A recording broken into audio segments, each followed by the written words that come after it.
Vítejte! Dneska se ponoříme do jedné fakt fascinující technologie. Podíváme se na to, jak je vůbec možné, aby satelity Starlink mluvily přímo s úplně obyčejným mobilem, který máte v kapse. Jo, konec hluchým místům je možná blíž, než si myslíme. Tuhle otázku si asi položil každý z nás, že jo? Jste někde na výletě v horách, na chalupě uprostřed lesů, nebo klidně jenom ve sklepě a najednou nic, žádný signál. Přitom nad hlavou nám lítají tisíce supermoderních satelitů. Tak proč pořád nemáme signál všude? Tak jo, pojďme k jádru věci. Není to o tom, že byste měli slabou baterku nebo špatný telefon. Ten důvod, proč běžný mobil prostě nevidí satelit, je čistá fyzika. A je to mnohem větší oříšek, než se na první pohled zdá. A tohle to vystihuje naprosto dokonale. Představte si, že se snažíte slyšet šepot z druhého konce obrovského fotbalového stadionu. Asi nic neuslyšíte, že? No a přesně takový je poměr mezi signálem ze satelitu a tou pidi anténou v našem telefonu. Ta vzdálenost je prostě brutální. Pojďme si ty hlavní překážky rozebrat jednu po druhé. Takže, za prvé, ta vzdálenost. I když je to jen nízká oběžná dráha, těch 550 km znamená pro signál obrovské zeslabení. Za druhé, samotný satelit nemůže vysílat kdo ví jak silně, je omezený svou velikostí a energií. No a nakonec, ta anténa v mobilu, ta je stavěná na věž pár kilometrů daleko, ne na něco ve vesmíru. Když to všechno sečteme, dostaneme to, čemu inženýři říkají nedostatečná bilance spojení. Přeloženo do ličtiny, signál je tak slaboučký, že ho telefon ani nezaregistruje. A teď jedno konkrétní číslo. Síla signálu, který ze satelitu doputuje až k telefonu, je přibližně minus 104 decibel Jenže běžný telefon potřebuje aspoň minus 96,5, aby vůbec poznal, že nějaký signál přišel. To se nezdá jako velký rozdíl, co? Jenže decibelová stupnice je hrozně zrádná, je logaritmická. Každé 3 decibely dolů znamenají poloviční výkon. Takže tenhle malý rozdíl je ve skutečnosti obrovská propast ve výkonu, kterou bylo potřeba nějak zacelit. Takže jak tenhle zdánlivě neřešitelný problém obejít? No, řešení nespočívá v tom, že postavíme silnější satelit nebo si do mobilu dáme obří anténu. To řešení je mnohem chytřejší. Vraťme se k té naší analogii se stadionem. Jeden satelit. To je jako ten jeden člověk, co tam něco šeptá. Telefon ho prostě nemá šanci slyšet. Je to příliš tiché. A v tom je ten geniální trik. Co kdybychom místo toho jednoho šeptajícího člověka měli celý sbor, který zešeptá to samé slovo v naprosto identický okamžik. Jejich jednotlivé šepoty by se ve vzduchu spojily a k vám by dorazil jeden silný, naprosto srozumitelný hlas. Téhle technologii se říká distribuované tvarování svazku. Jde v podstatě o to, že signálové vlny z několika různých satelitů jsou načasované s neuvěřitelnou přesností tak, aby se jejich vrcholky sečetly přesně v tom bodě na Zemi, kde stojí telefon. Tomu se říká konstruktivní interference. Energie se tak nesčítá, ona se v podstatě násobí.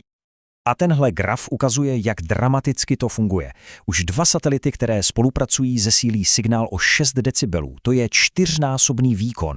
A když se spojí 4 satelity, máme tu zesílení o 12 decibelů, což je 16násobek původního výkonu. A to už s přehledem stačí na to, abychom tu výkonovou propast překonali a spojení se navázalo. No jasně, takový technologický průlom nemohl zůstat jenom v laboratoři. Jakmile se ukázalo, že to jde, odstartoval nelítostný závod o to, kdo tuhle vychytávku jako první nabídne milionům lidí po celém světě. A ten závod je právě teď v plném proudu. Na trhu jsou teď v podstatě 2 hlavní hráči. V jednom rohu máme SpaceX ve spojení s T-Mobilem. Ti budují službu Direct to Cell a jejich cíl je jasný. Nejdřív textovky, ale do budoucna i hovory a data. Ve druhém rohu je Apple, který se spojil se starší firmou Globalstar a nabízí funkci nouzových SOS zpráv. Takže je vidět, že ambice SpaceX jsou o dost větší a jejich síť je navíc modernější a pořád roste. A aby bylo jasno, jak vážně to SpaceX bere, podívejte se na tohle číslo. Jenom od začátku roku 2024 jich nahoru poslali přes 663. A to jsou satelity určené speciálně a pouze pro tuhle službu přímého připojení k mobilům. To je prostě neuvěřitelný rozsah investic a šílené tempo. A samozřejmě potenciální trh je gigantický. Jen samotná síť Starlink má mít do konce roku 2025 přes 9 milionů předplatitelů. Každý z nich je potenciální zákazník. A to nepočítáme miliardy dalších lidí s mobilem v kapse, kteří by si za signál uprostřed ničeho rádi připlatili. Jenže tohle celé není žádná magie. Aby to fungovalo, vyžaduje to až absurdně dokonalou přesnost a koordinaci. Aby ten náš sbor satelitů zpíval čistě, musí být dokonale sladěný. A to znamená překonat 3 hlavní výzvy. Za prvé absolutně přesné časování. Stačí, aby se jeden signál opozdil o zlomek zlomku sekundy a celý efekt je pryč. Za druhé synchronizace fáze. Vlny se musí potkat přesně vrchol na vrchol, aby se sečetly a ne navzájem vyrušily. A za třetí, a to je asi to nejtěžší, systém se musí poprat s Dopplerovým jevem. A tady vidíte proč. Ty satelity se vůči nám řítí rychlostí přes 27 000 km za hodinu. To způsobuje obrovský posun frekvence signálu. Znáte to, když kolem vás projíždí houkající sanitka, jak se mění výška toho tónu? Tak to je přesně ono. A systém musí tenhle posun pro každý jeden satelit neustále v reálném čase vypočítávat a opravovat. Takže, abychom si to shrnuli. To klíčové není jen mít na obloze hromadu satelitů. To je jen začátek. Ta skutečná revoluce je v tom, že dokážou pracovat jako jeden jediný dokonale synchronizovaný orchestr. Sladěný v čase, fázi i frekvenci. A to je ten opravdový technologický majstrštyk. A tím se dostáváme k závěrečné otázce. Zkuste se zamyslet, kdyby mobilní telefon fungoval opravdu, ale opravdu kdekoliv na planetě, kdyby prostě zmizela všechna hluchá místa, co by se změnilo jako první? Jak by to ovlivnilo naši bezpečnost, způsob komunikace, nebo třeba i to, jak vnímáme divočinu a odlehlá místa? Ta technologie už je tady.